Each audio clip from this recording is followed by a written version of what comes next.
We want you to know that you are unlimited. We want you to know that you are asking scantily with what is available to you. In other words, don't be shy about asking. But this is the most important thing. Your vortex is filled with details that you've put there incrementally. You, like most people, have put all of these things into your vortex in an incremental fashion.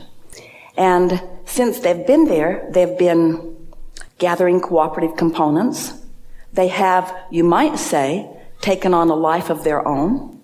They have, you might say, gathered other positive aspects to them. They have, you might say, gathered momentum. And if you were to look, you might not recognize them because you've been putting them there incrementally. So sometimes we like to say, in fact, we say it all the time, that one of the wonderful things about getting into this sweet spot of alignment is that as thoughts occur to you, there are continuing surprises and delights for you. So what we are saying to you is, the reason that you want to know what's there is because you don't know that you can see it. And we want you to know that it's all right that you can't see it, because it's everything that you want, and it's become more, and it is going to occur to you. You're going to be the realizer of it. It is revealing itself to you continually, but you will be the realizer of it. And so, how does someone ready themselves to be able to see what's in the vortex? Well, you take pieces of things that you know you like, and you talk about them steadily with the interest of gathering momentum. You take a subject of importance, and you don't try to make it more than it is, and you don't try to make yourself believe it more than you do. You just take something that you already believe, that already makes you feel good, and you focus upon that until momentum begins. And you can feel yourself then literally following this stream of impulses and thoughts that come to you. It's like a treasure hunt. But the thing that is most interesting about it is that you have put all of the treasures there. You just don't recognize them in their current form. And the reason that you don't recognize them in their current form is because they have amassed with the other things that you've asked for. And law of attraction has gathered the other cooperative components to them. And in the process of all of that, they have become so much more. So the question is, as your desires have been in the process of being tended by your inner being and have become so much more, what are you then doing along the way? Are you talking against yourself? Are you wondering why things aren't happening? You want to find just anything that is easy for you to feel free-flowing and joyful about. And just for a little while, give that your undivided attention. And then what happens, you get into that receiving mode where impulses begin to occur to you, and then wonderful things unfold. Then, if something that contradicts it comes to mind, now, if you continue to think about it, as in working or efforting, then you introduce a momentum going in the other direction. We've been offering a new analogy recently where life causes you to know what you want, and so you launch this rocket of desire. And so, just for a visual analogy, imagine that as you did that, you put a big, strong engine of desire on your train. And if you do nothing else about it, hear this, if you never think about it again, that engine will move in the direction of your desire and bring you the manifestation that you seek. Didn't know it was that easy, did you? And the reason that you didn't know it was that easy is because you got the engine going, and then you worried about it, and you put an equally powerful engine on the other end of the train going in the opposite direction. Now imagine what that means. I want it, but. I want it, but I don't believe it. So now you've got two thoughts moving in opposition to each other, and you're not going anywhere. So now what you usually do, we love you so much, you live more contrast, which causes you to put another engine, another desire engine. So now you start moving that way, and then you get really logical, and you get focused upon what is, and now you're focused in opposition. So now you have powerful engines pulling against each other, and you're not going anywhere. So now it seems logical that if you would just not think about these engines that are going in opposition to what you want, that then your desire would carry you. And so the key is, if it feels good, think about it. And when you start getting tense about it, don't think about it. It feels counterintuitive to many of you because you've been trained by your society and your civilization and your parents to work hard, that it takes effort. But the thing about that is that when the impulse to try harder, when the impulse to apply effort, when the impulse to dig in comes to you, it's because you've got resistance going on and the effort doesn't help. And so trust that you've already put it in the vortex, and trust that it is in the process of becoming. And then think only about things that feel good to you. Just think only about what feels good to you. Because when you think about the things you want that aren't happening yet, you're thinking about the things that aren't happening yet, and that's what you're adding emphasis to. So here's the way we like to explain this. You have 5 things that matter to you. 5 important things. 4 of them not going so well yet in terms of manifestation. Going really well in terms of the vortex. In there, growing, expanding, inner being reveling. But as far as you're concerned, 4 things not going that well. 1 thing going well. If you could focus only upon the 1 thing going well, then you would establish and maintain a vibrational frequency that would be receptive mode, and the other 4 things could then begin turning thoughts to things.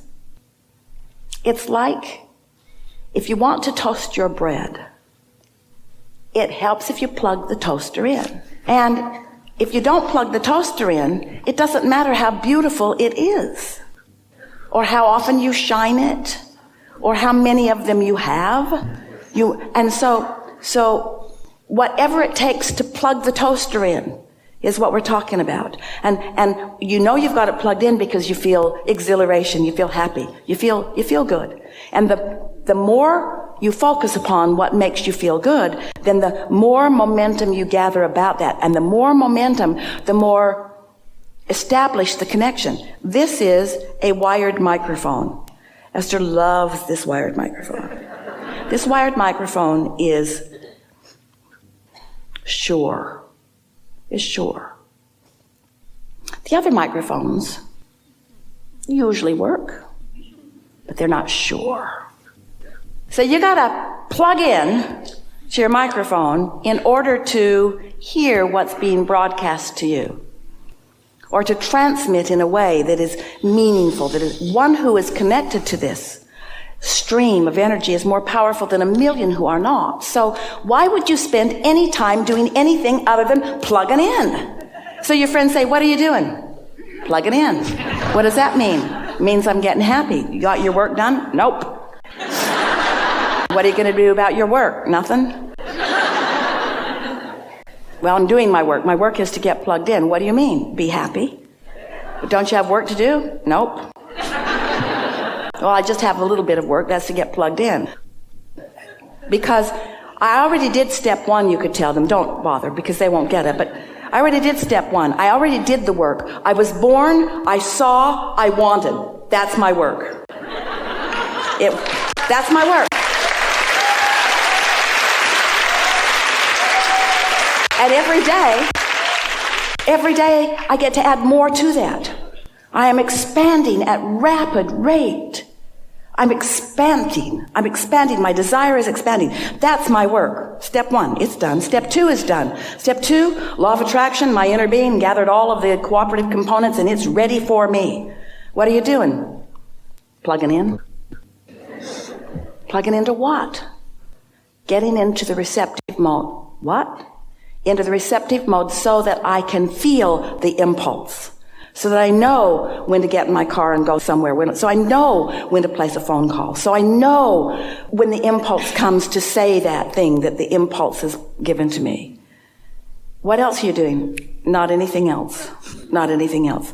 Waiting for the impulse. Now, your employers may not appreciate our encouragement to you, but it is our promise to you that if you accept that you have put things in your vortex and that they are big and beautiful and ready for you, and that the more playful you are and the more happy you are and the more in love you are and the more easy you are and the more free-feeling you are and the more happy you are, the more often you will be plugged in, and then you will feel the momentum increase until there will be an energy around you that just attracts to you, not just occasionally and not just at the end of the trail, but all the way along, impulses and guidances to rendezvous with things that surprise and delight you all the way along.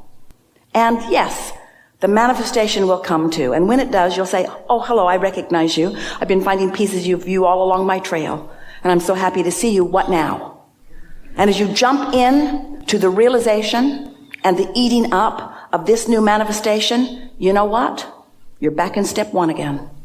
Because there's going to be new contrast there that's going to put more into the vortex. So you're not ever going to get it done. And you cannot ever get it wrong. Do you know? I want to tell you something really important. Your inner being never looks back. And when humans do, you're usually justifying where you're standing. That's usually the reason for looking back. But your inner being doesn't look back. Your inner being knows where you are in relationship to everything you want and is looking forward. And so when you're in sync with your inner being, those are the impulses that you feel. Step 1, step 2, step 3. You know what step 4 is? Being really good at step 3. The reason that step 4 is such a good step, even though it's exactly like step 3, it's just better at it, is because it's the consistency that is necessary before the thought can really get enough momentum going that you get the idea, and that when you get it, you don't kill it with your doubt. So when you get it, you just revel in it. You think about it, you feel it, you talk about it, but you don't need it to manifest right now. That's what kills your desires most quickly. You get the idea of them, and then right away, you want to jump into action before there's enough momentum to carry you. And so when you jump into action before there's enough momentum to carry you, what happens is you have to apply more action, and then you get exhausted because you're trying to compensate for what you didn't do with something that doesn't work anyway.